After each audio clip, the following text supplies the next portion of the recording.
Good morning, everyone. We'll call the meeting of the Legislative and Government Affairs Committee of August 11th to order. To the visual roll that we do have a quorum and we have a physical quorum as well, so we will not have to do rolls.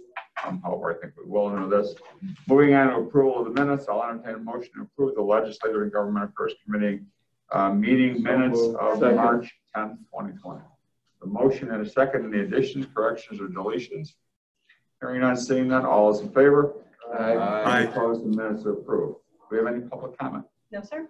There's nothing under public comment. Chairman's remarks. I will briefly say this is my last meeting as chair. I've enjoyed this. I'm not really happy about leaving, but I really do enjoy being here, and I want to thank Cheryl, all of the staff, all of our lobbyists, all the committee members. I think we've done great work over the last couple of years, and we've done it in an agreeable manner, and we've gotten a significant amount of work done both in Springfield and in Washington. So thank you to everyone, particularly Cheryl. Moving on to procurement requisitions, I'll entertain a motion to approve LEGP 216-20. So move the recommendation to approve the contract to BGR Government Affairs to provide lobbyists and representation before the United States Congress and federal executive branch. There's a motion, a second. Any discussion? Questions? Comments? There being none, roll call, please. Member Tornatore. Aye. Member Chaplin. Member Covert. Aye. Member Elliott. Aye. Member Healy. Aye. Member Krajewski. Aye. Member Zag. Aye. And the motion carries. Moving on to item number 2, I'll entertain a motion to approve LAGP 217-20. So move. Recommendation to a contract to Roger Marquardt and Company for lobbyists in Springfield. There's a motion and a second. Any discussion, comments, questions? Well, one quick question. How come this one or the other two are just like off 2 weeks? Is it we just got a contract to them later? Yeah, we tried to line them up all on one date, but then it just became a problem with the auditor, and we just like to do them all at one time because it's a team instead of doing them 2 weeks and then 2 weeks. So like, it goes to just August 31st, and then you got them all back on, like a 2 week less of a contract. we could do that. We could. Yeah. We'll be paying them more though. You complain when we don't get it on time. Well, I complain when it's early.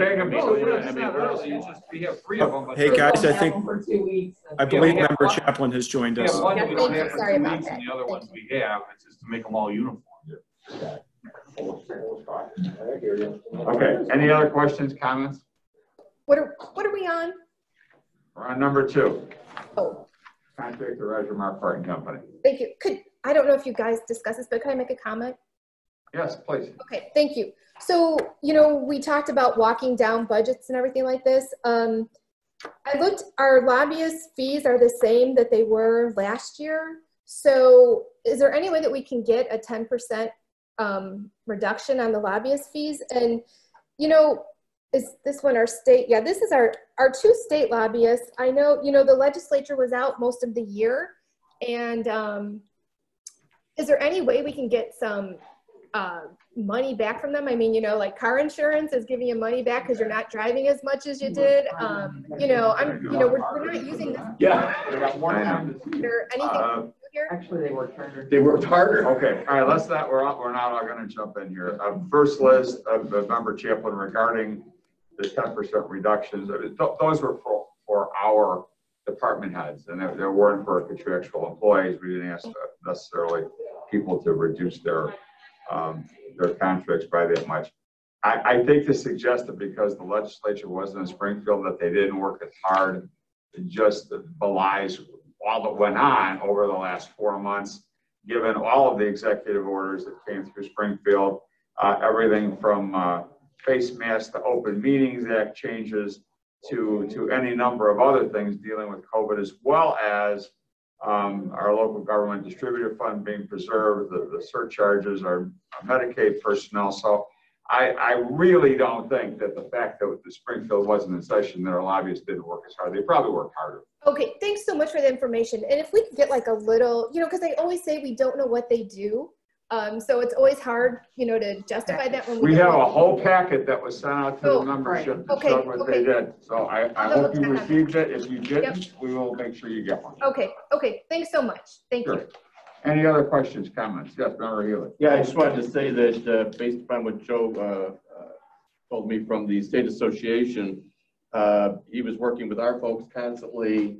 He actually worked harder during this session than he's ever worked before for the state association, even when he was with the municipal league, because it was so difficult to get a hold of people that many times he had to spend twice as much time on the phone trying to get through to everybody and to finally get all that stuff put together. So he thanked us and Cook and the others who have lobbyists for having our lobbyists work together as much as possible, because it made it just a little bit easier in very, very difficult times for them to get things completed.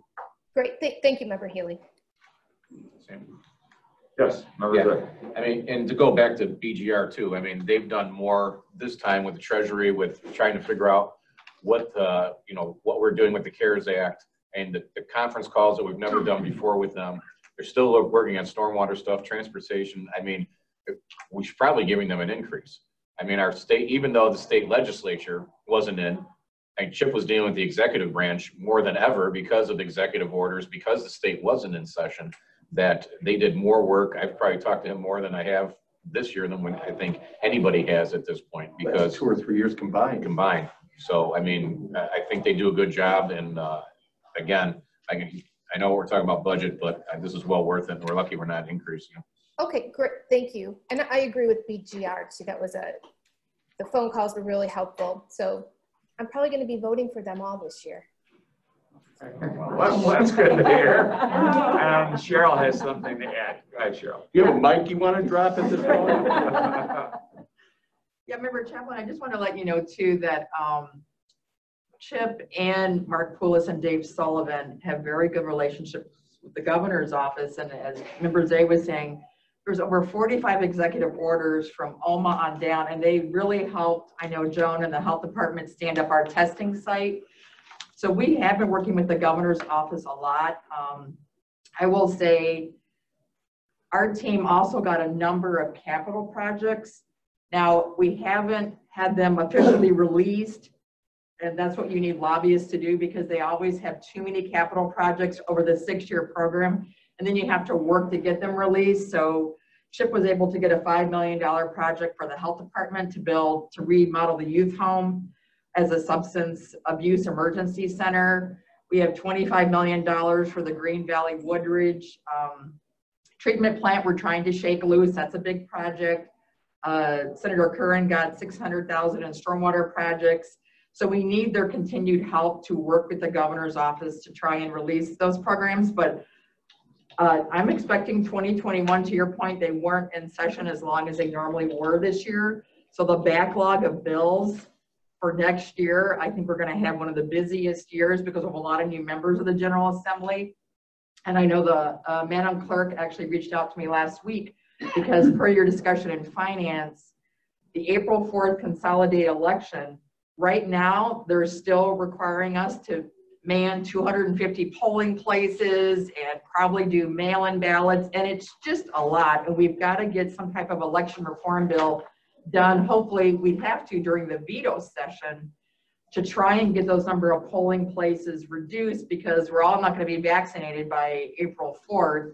We're going to have a lot of those same issues, and this election bill expires January 1. So I think I already have 10 or 12 bills for next session pending, because it will be a lot of pent up demand, to your point. Okay, I think we've, any further discussion? Hearing none, seeing none, roll call please. Member Tornatore. Aye. Member Chaplin. Aye. Member Covert. Aye. Member Elliott. Aye. Member Healy. Aye. Member Krajewski. Aye. Member Zay. Aye. And the motion carries. Last item, I'll entertain a motion to approve LAGP 21820, recommendation of Rauchi and Sullivan, provides services before the Illinois General Assembly. There's a motion and a second. Any discussion, comments, questions? Roll call please. Member Tornatore. Aye. Member Chaplin. Aye. Member Covert. Aye. Member Elliott. Aye. Member Healy. Aye. Member Krajewski. Aye. Member Zay. Aye. And the motion carries. Any old business? Any new business? Thank you all. Without objection, we're adjourned.